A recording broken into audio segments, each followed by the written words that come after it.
Good to have you on International Tit-Bits on Atlantic Television Network. International Tit-Bits is a show where we bring you news, events, and stories from across the world. Here we ensure that the real on-time news are packaged for the viewing pleasure of the people. And for today, we have a number of stories from Niger. United States shows concern for ousted Niger president. Romania hostage gains freedom after 8 years in captivity. President tells reporters they will go to heaven if they vote for his party this month.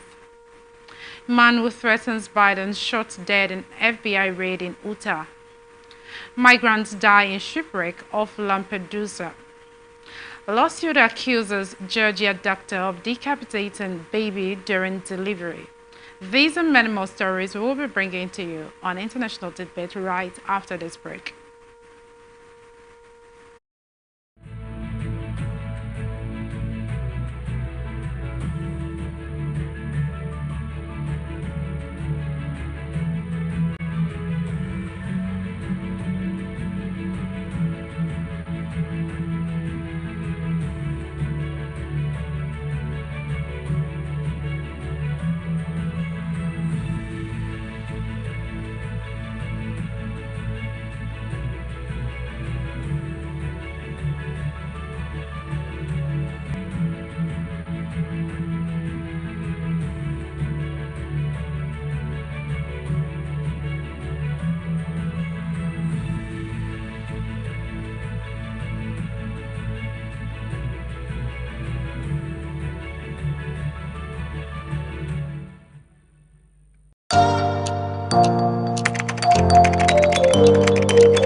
Every day, our lives are changed by history.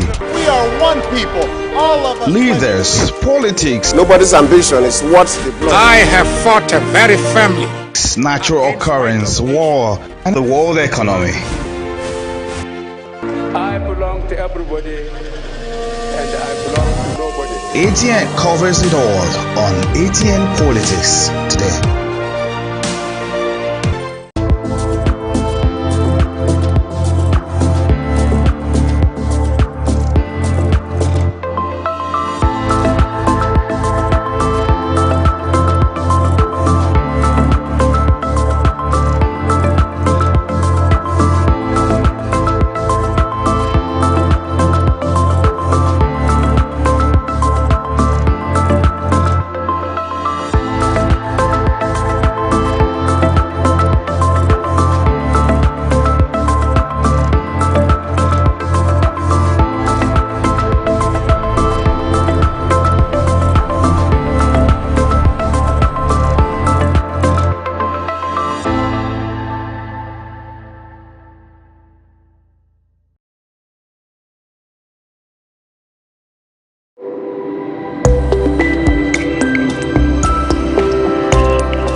Welcome back. If you're just joining us, this is International Tit-Bits on Atlantic Television Network.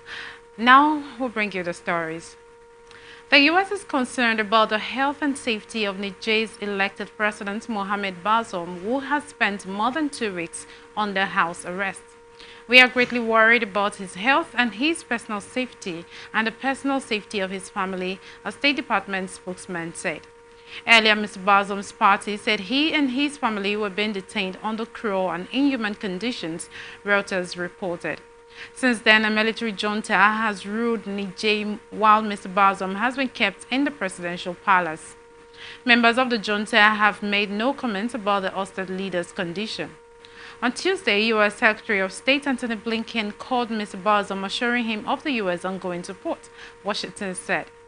U.S. State Department spokesman Matthew Miller added, as time goes on, as he's held in isolation, it's a situation that is of growing concern to us. A Romanian citizen who was abducted in northeast Burkina Faso in 2015, where he was working at a mine, was released on Wednesday, Romania's foreign ministry said.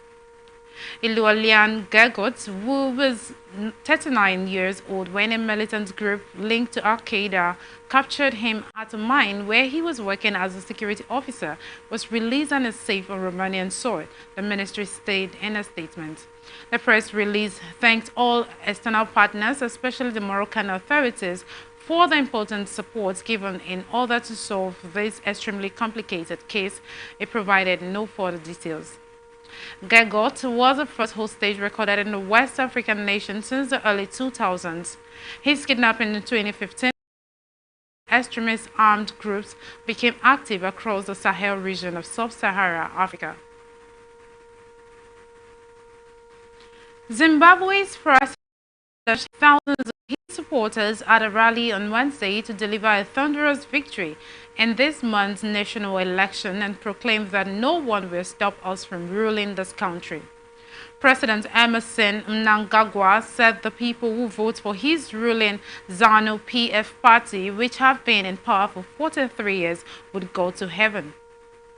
Mnangagwa, the 80-year-old leader who assumed power in the southern African nation Naku in 2017, also warned his supporters against engaging in violence in the build-up to the August 23 vote. That plea came days after an opposition party supporter was killed, allegedly at the hands of ruling party activists in the first deadly violence of the election build-up.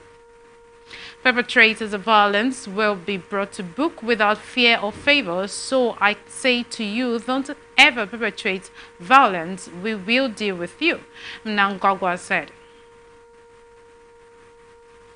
A man who posted violent threats against President Joe Biden and other officials online was shot dead during an FBI raid on Wednesday. Agents were attempting to severe an arrest warrant on Craig Robertson at his home in Utah just hours ahead of a planned visit to the state by Mr. Biden. A criminal complaint said Robertson posted threats on Facebook against Mr. Biden and a prosecutor pursuing criminal charges against Donald Trump. The raid happened at about 6:15 local time in Provo, about 40 miles south of Salt Lake City.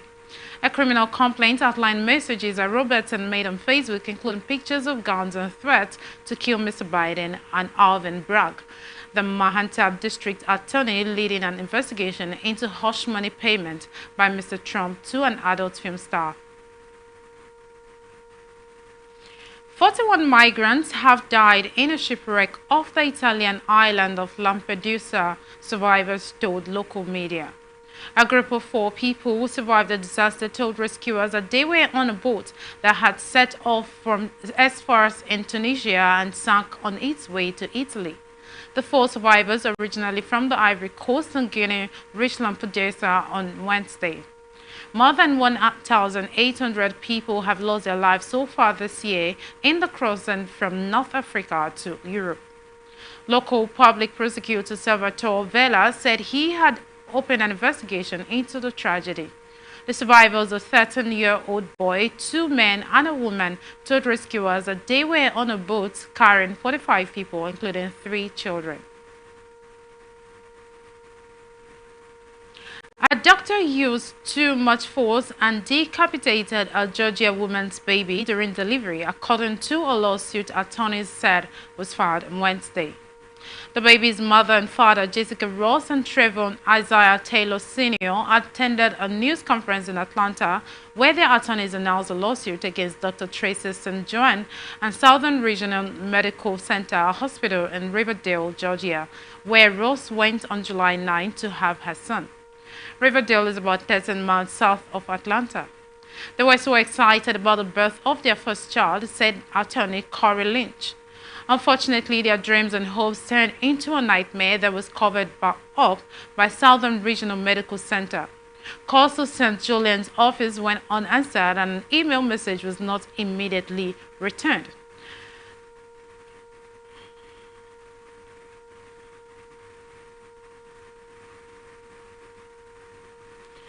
Dr. J. Clay Mahon, a top pediatric cardiologist in Louisiana, is leaving the state with his husband and kids after lawmakers recently passed legislation targeting the LGBTQ+ community.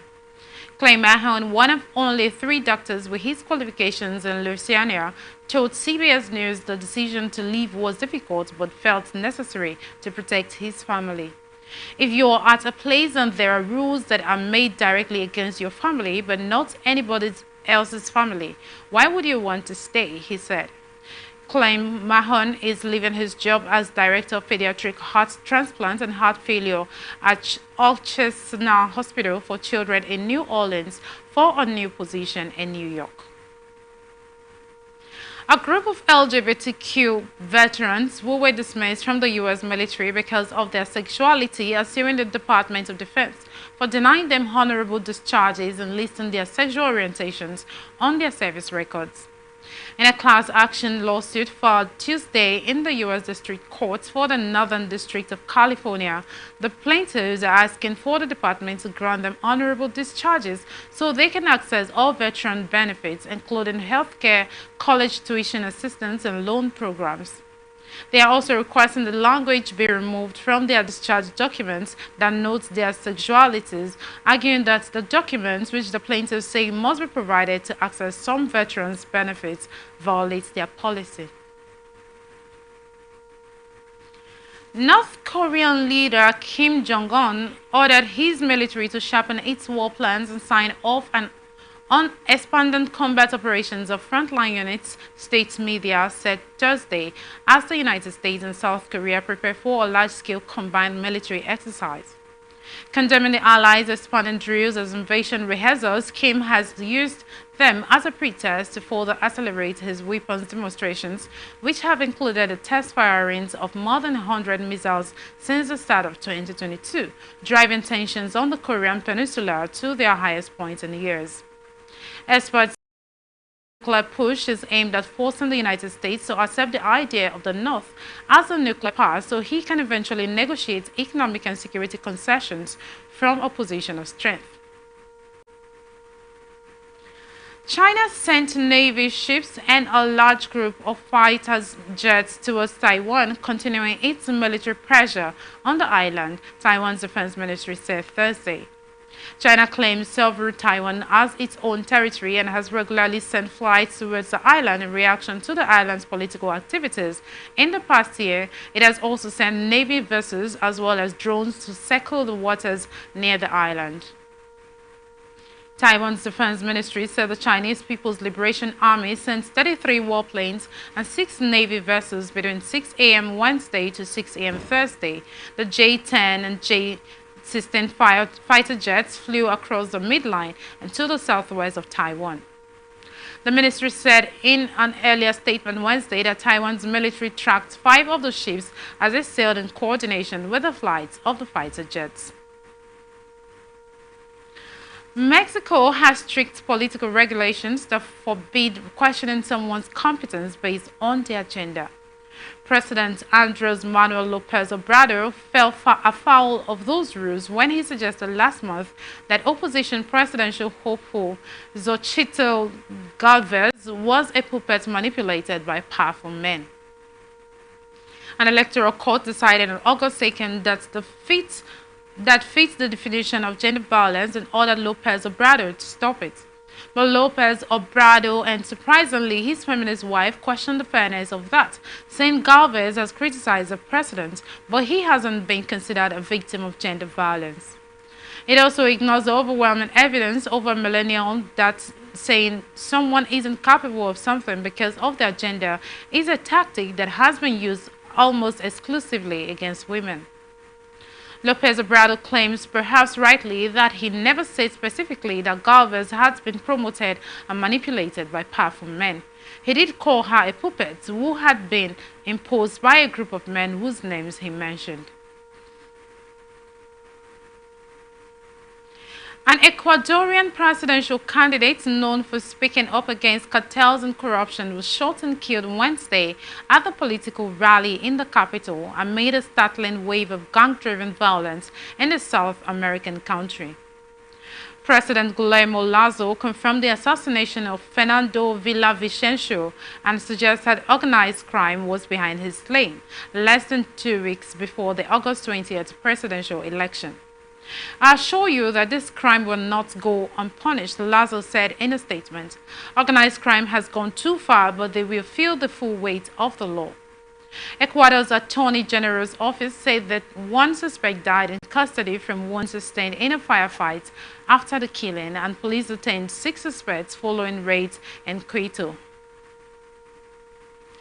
Israeli forces shot and killed a Palestinian man in the occupied West Bank, Palestinian health officials said Thursday, the latest death in an unabated wave of violence. The death brings the number of Palestinian killed in the West Bank this year to 168, according to a tally by the Associated Press. It comes amid soaring tensions surrounding Israelis' continuing raids into Palestinian areas in the territory and after the release to house arrest of a Jewish settler accused of involvement in the killing last week of a 19-year-old Palestinian man.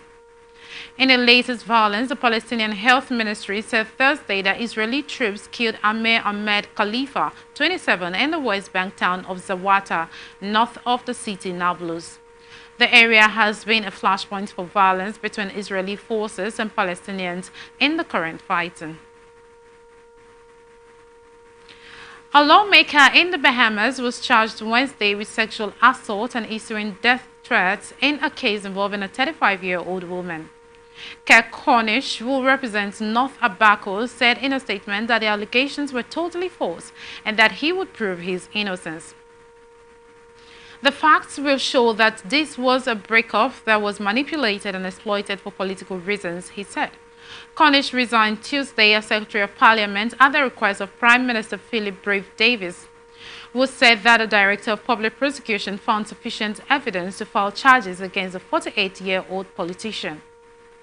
The alleged incident occurred in April, according to a police statement. At least 27 migrants from sub-Saharan Africa have died in recent days in the country's western desert near the border of Tunisia, Libyan authorities said. In a statement posted on Facebook, Libya's interior minister said late Tuesday the bodies were discovered recently near the border and that a forensic team had been deployed to the area. In the same post, the ministry published pictures of African migrants receiving treatment from Libyan medical teams. Mohamed Hamouda, a spokesman for the Libyan government on Wednesday, confirmed the discovery of the bodies to the Associated Press, but declined to provide any further details.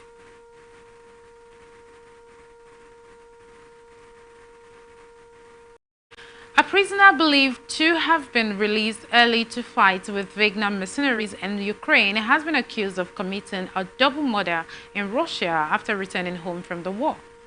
Demian Kevorkian, who was given an 18-year prison sentence in 2016 rather, has been arrested for killing a young man and woman on their way from work.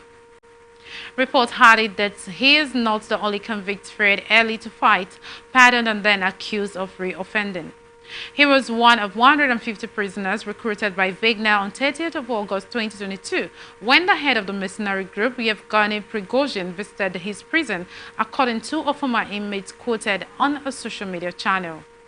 One of the people he is accused of killing is the 19-year-old Tatiana Motsiko, a children's entertainer. Her mother, Nadeza, shows us a video of Tatiana in a pink and blue jumpsuit dancing and organizing games at a party. A government official has been arrested in Germany accused of passing secret information to Russia. The man has been named only as Thomas H., in line with Germany privacy rules. He worked for an office dealing with military equipment and information technology. It is alleged he went on his own initiative to the Russian embassy in Berlin and also to its consulate in the city of Bonn, where he offered his services. He was brought before a judge on Wednesday and was detained pending a trial. The federal prosecutor has arrested a German officer on suspicion of working for a foreign secret service, wrote Justice Minister Marco Buchmann on social media platform X, formerly known as Twitter. Vigilance is the order of the day. A rocket plane is due to fly from New Mexico carrying an 80-year-old British former Olympian, an Aberdeen student, and her mother into space. Anastasia Meyers and her mother Keisha Shafaf won the tickets to board the Virgin Galactic flight in a competition. John Goldwyn from Newcastle-on-the-Lyme will become the second person with Parkinson's disease to go to space. The mission will be seen as another test of how viable space tourism is. The launch window for the Virgin Galactic 02 flight opens at 8:30 local time. It is Virgin Galactic's second commercial flight. The first was in June when the Italian Air Force and scientists conducted experiments in weightless conditions on a 70-minute mission. Pakistan's Parliament has been formally dissolved, but polls meant to be held within 90 days will likely be delayed. The Electoral Commission says electoral boundaries must be redrawn to reflect fresh census data, a month-long process. Last week, former Prime Minister Imran Khan was arrested and jailed and then barred from politics for 5 years. He had openly challenged the powerful military establishment and claimed he was petrified of elections. With President Arif Alvi's order on Wednesday to dissolve the National Assembly, a caretaker government will take charge. Outgoing Prime Minister Shehbaz Sharif and his government have been given 3 days to name an interim leader. An election commission of Pakistan official told the BBC the elections will be held once the census is done, which will take about 4 months' time. As a result, the elections may be delayed till next year. In recent times, phone firms have been urged to help in the reduction of theft after police data revealed that every 6 minutes a mobile phone was stolen in London last year. The Met Police revealed that in 2022, 90,864 phones were stolen with an estimate of almost 250 a day. Report has it that the London Mayor and Met Commissioner have urged mobile industry bosses to design out incentives to steal them. Mobile UK, representing UK networks, said measures were in place to combat theft. Leading phone makers Apple and Samsung have been asked to comment. In an open letter, Mayor Sadi Khan and Met Chief Sir Mark Rowley said software designers must develop solutions to make this crime less rewarding. With the wildlife fueled by winds from the passing hurricane destroying the Maui town of Lahaina, 14 people escaped the flames and smoke by heading to the ocean, officials said Wednesday. The 14 people were rescued by the Coast Guard from the break wall of Lahaina Harbor Tuesday evening after boats and aircraft were sent to help, the Coast Guard said in a statement Wednesday. The reports to the Coast Guard regarding multiple persons in the water needing rescue after taking shelter from the fire and smoke in Lahaina prompted the dispatch of the cutter, a 45-foot boat and helicopter, the agency said. The harbor and the community of around 12,700 people suffered widespread damage in the wildfire, which officials say was feared along with 2 other fires on Maui in parts of winds from the passing Hurricane Dora. Former President Donald Trump on Wednesday said that he would not sign a loyalty pledge required by the Republican National Committee for participation in the first GOP debate this month. During an interview, Trump said that he took issues with a particular clause of the pledge that says a candidate will support the eventual GOP nominee. "I wouldn't sign the pledge," Trump told host Eric Bolling. "They want you to sign a pledge, but I can name 3 or 4 people that I wouldn't support for president. So right there, there's a problem." Trump declined to name the candidates he wouldn't support, but criticized both former Arkansas Governor Asa Hutchinson and former New Jersey Governor Chris Christie, whom he said would both ask me nasty questions. The 2 former governors have been sharp critics of Trump, the GOP frontrunner in the polls.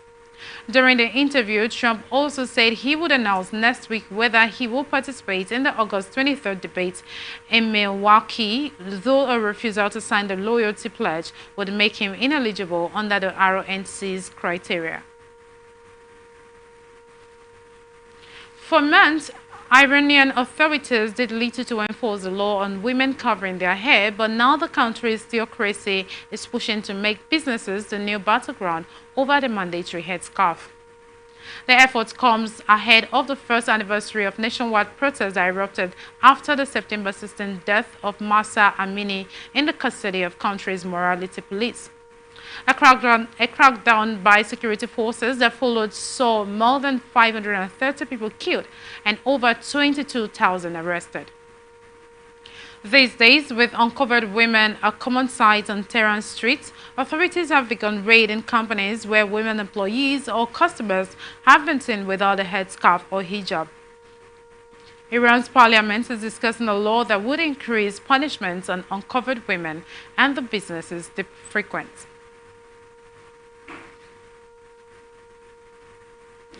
U.S. President Joe Biden on Wednesday issued an executive order aimed at restricting certain American investments in sensitive high-tech areas in China, a move that could further strain ties between the world's top 2 economies. The long-anticipated rules expected to be implemented next year target sectors like semiconductors and artificial intelligence as Washington seeks to limit access to key technologies. The commitment of the United States to open investment is a cornerstone of our economic policy and provides the United States with substantial benefits, Biden said in a letter to congressional leaders announcing the executive order. Iraq's Media and Communications Commission has issued a directive instructing all media and social media platforms in the country to refrain from using the terms homosexual or homosexuality and instead use sexual deviancy. The decision, reported widely by Iraq's state and private news outlets, was made to safeguard societal values and public order, the Commission said, noting that the terms homosexuality, homosexual, and gender hold undesirable connotations within Iraqi society. While no specific penalties have been established for non-compliance with the new directive, a government representative indicated that fines could be introduced. Iran's President Ebrahim Raisi vows Wednesday that the Islamic Republic's mandatory dress code, including laws requiring women to wear the hijab or headscarf, would be enforced as a growing number of Iranian women shun the head coverings. Raisi's warning came almost a year after the death of 22-year-old Mahsa Amini in police custody after she was detained for breaking the hijab rules, sparked the biggest protest against Iran's ruling clerics in decades. "I am telling you that the removal of the hijab will definitely come to an end. Do not worry," Raisi said Wednesday at a commemoration ceremony for the Iranian fighters killed in Iraq and Syria.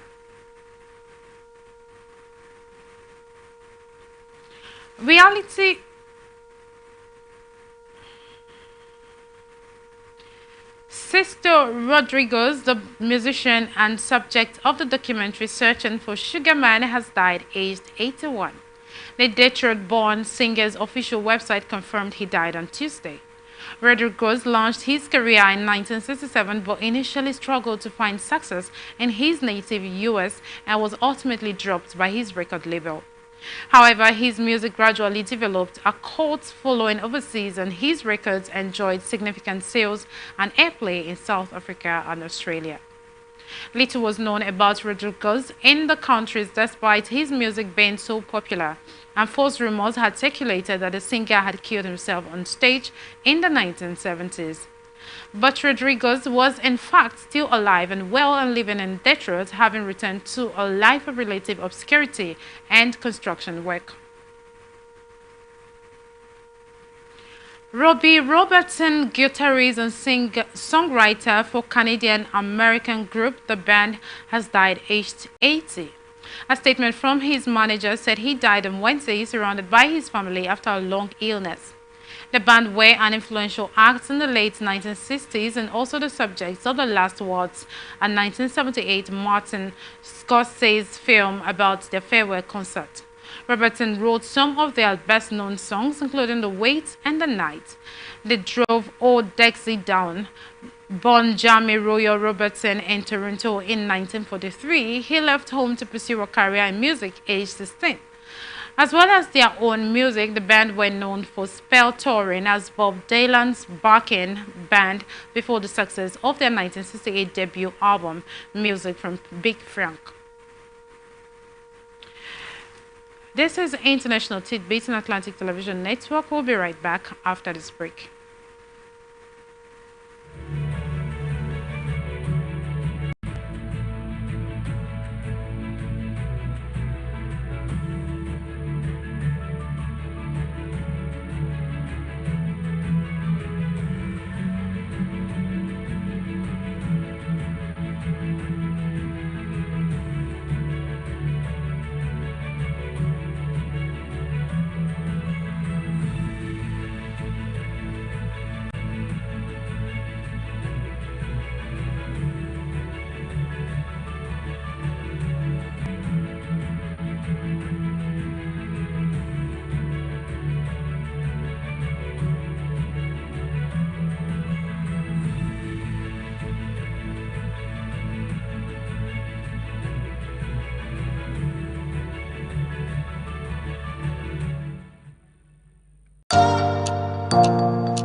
Every day, our lives are changed by history.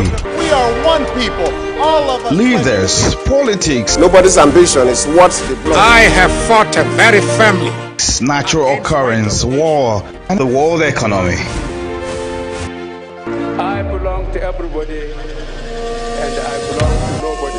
ATN covers it all on ATN Politics today.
is amazing. Honorable You human On the point of order. Honorable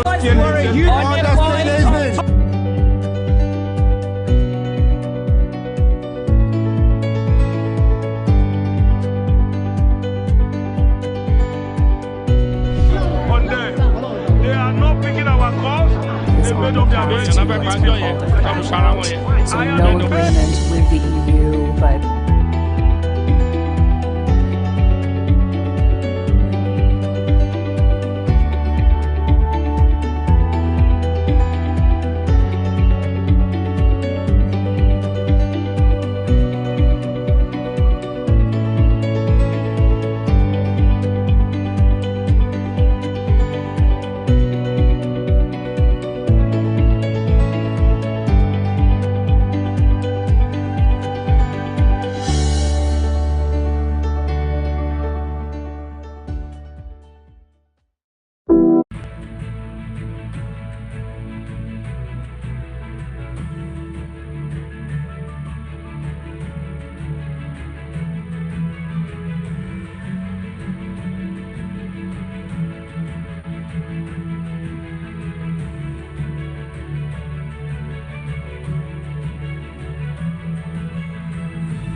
Welcome back. If you are just joining us, this is International Tit-Bits on Atlantic Television Network. And on this conversation segment, I will be having with me, or rather, I have with me here an international affairs analyst, Raymond Ken Mbata. Thank you so much for joining us. Thank you very much for having me. All right, let's look at our issue first. The mother of a 30-year-old Michigan man who's accused of making death threats against Democratic politicians is now charged with lying when she purchased firearms later found in her son's possession. Threats against public officials have become increasingly common in Michigan in recent years. A plot to kidnap Governor Gretchen Whitmer was broken up by the FBI in 2020, and the prosecutors have so far secured 9 convictions in the case in state and federal courts. The charges unsealed Tuesday against Michelle Becker, 56, come after her son Randall Becker II was arrested and charged with illegally possessing guns. Federal prosecutors say he made death threats on social media against the president and governor, as well as people in the LGBTQ community. Authorities say Michelle Baker knowingly lied when she bought fire guns that were eventually given to another person, according to an indictment unsealed in federal court Tuesday and first reported by the Detroit News. While the indictment dated August 2nd does not name who Becker gave the firearms to. Democratic society where people have so much freedom, people have so much liberty, and one will really worry how much liberty, how much freedom does one really have. We also have with us a cinematographer and public affairs analyst, Alexander Kings Onumara. Thank you so much for joining us.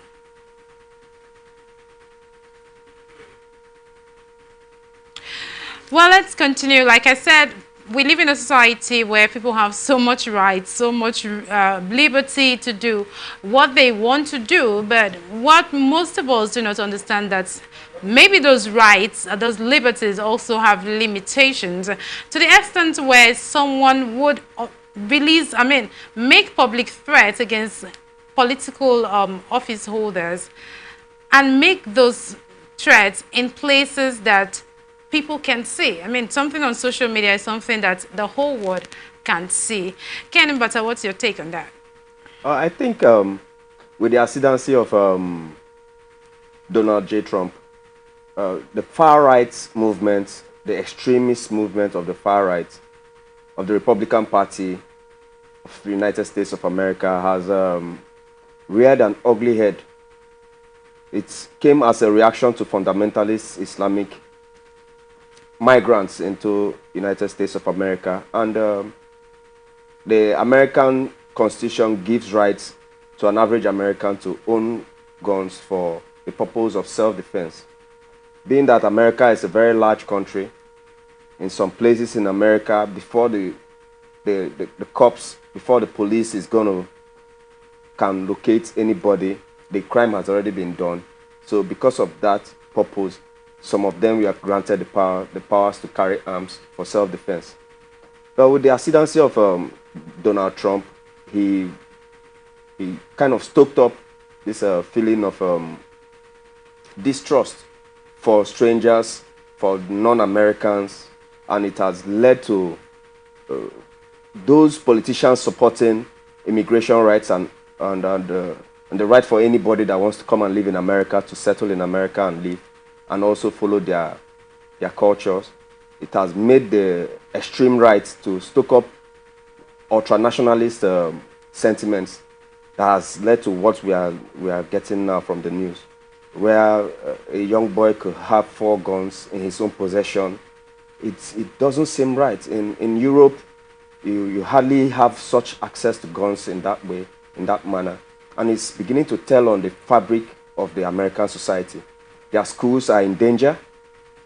Their shopping complexes are in danger because of unlimited and unbridled use of firearms. And I think this is just the beginning of it. If nothing is done to control the firearms and to control the ultranationalist movement in America, it's going to snowball into something very different. Hey, with the way America is right now, I think there is a very good possibility of controlling possession of firearms right now. I think it's the responsibility of doing some background checks to all those that are giving firearms. You don't give firearms to someone that you've not done any background check on, to be sure that the person is responsible enough to know what to do with those firearms. If not, it's going to be used to open. It's going to be used as a bottle cork opener. It's going to be used to light fires. It's going to be used to celebrate. It's very cheap for them to have guns there. It's very cheap for them to have access to bullets. So I think it's creates for responsibility on those that are licensing these firearms to be able to curb those who are not supposed to have firearms from owning these firearms for the sake and safety of the rest of the population in America. And for the fact that the woman in question had also threatened the governor and the president publicly, possessing firearms right now will mean so much for her cases. Well, let's just keep our fingers crossed and see how this goes. This is a much we will take on International Tit-Bit today. Thank you so much, Raymond, for joining us. Thank you for joining. And thank you, our viewers, for being out there. I am Anita Opari. If you missed anything, you can follow us on our social media platforms, Twitter, Atlantic TV Net, Facebook and YouTube, Atlantic